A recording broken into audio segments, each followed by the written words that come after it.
В октябре посольство Соединенных Штатов Америки в Кыргызстане совместно с Ассоциацией молодых предпринимателей GE и при поддержке USAID организовало первое в истории экспо по франчайзингу и торговле. Десятки мировых компаний из Соединенных Штатов Америки, Великобритании, Италии, Чехии и Южной Кореи на экспо представили свои товары и услуги. Это, по сути, стало кульминацией годичной работы посольства Соединенных Штатов Америки в Кыргызстане по улучшению инвестиционного и делового климата и привлечению инвесторов в Кыргызстан. И сейчас мы находимся в посольстве Соединенных Штатов Америки в Кыргызстане и обсудим текущие кыргызско-американские отношения с чрезвычайным полномочным послом США в Кыргызстане господином Дональдом Лу. Здравствуйте, господин посол. Здравствуйте. Спасибо большое за приглашение. Спасибо большое вам за интервью и за возможность с вами побеседовать. На сегодняшний день отношения между Кыргызстаном и Соединенными Штатами Америки на самом деле развиваются довольно активно и по самому широкому спектру вопросов. Правда.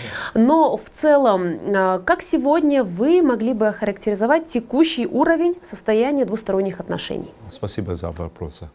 Прошедший год был замечательный для отношений между США и Киргизской Республикой. Это все началось с восторженного участия американской команды по кокбору и охотников с орлами и команды лучников в всемирных играх кочевников. И затем мы видели историческую встречу президента Джеймбекова и президента Трампа в Нью-Йорке на Генеральной Ассамблее ООН. В феврале наш помощник госсекретаря Алис Уэллс приехала в Бишкек, чтобы вернуть $4,6 миллиона украденных семьей Бакиевых. И, наконец, в сентябре состоялась встреча министра иностранных дел Айдарбекова с госсекретарем Помпео в Нью-Йорке. У нас очень крепкие отношения, и они все еще крепнут с каждым днем. Спасибо. Несмотря на самом деле высокий уровень развития двусторонних отношений, каковы вы видите перспективы развития вот именно сотрудничества между Кыргызстаном и США? У нас впереди важные моменты в наших отношениях.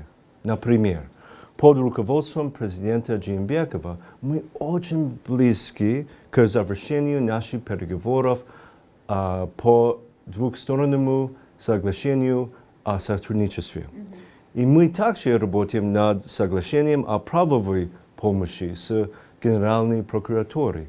Это позволит расширить сотрудничество с правоохранительными органами, как мы уже видели в случае возврата денег украденных Бакиев.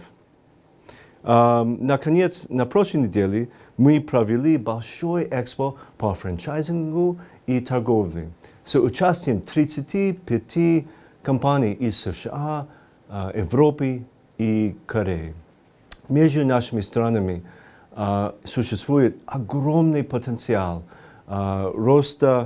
для роста торговли и инвестиций.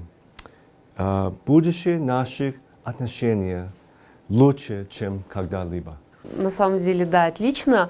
Мы очень этому рады. Ну и вот заключительный вопрос. По случаю 75-летия Министерства иностранных дел Кыргызской Республики мы проводим беседу с послами.